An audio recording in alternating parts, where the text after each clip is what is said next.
হ্যাঁ, চলুন আপনাকে একটা এক্সাম্পল দিই, একদম বাস্তবিক এক্সাম্পল সঙ্গে মিলে যাবে।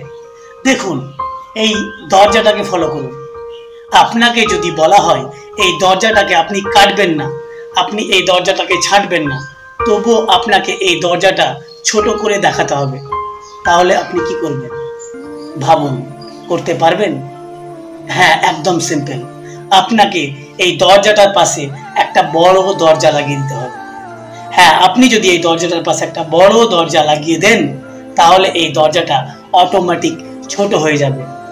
সেই রকম আমাদের জীবনে অনেক প্রবলেম, অনেক সমস্যা, সেই প্রবলেমগুলোকে আপনি তখনই সঠিকভাবে, মানে আপনার পরিস্থিতি অনুযায়ী সঠিক করতে পারবেন, যখন আপনার জীবনে প্রবলেমের অপোজিট সমাধান বড় করে দাঁড় করিয়ে রাখবেন।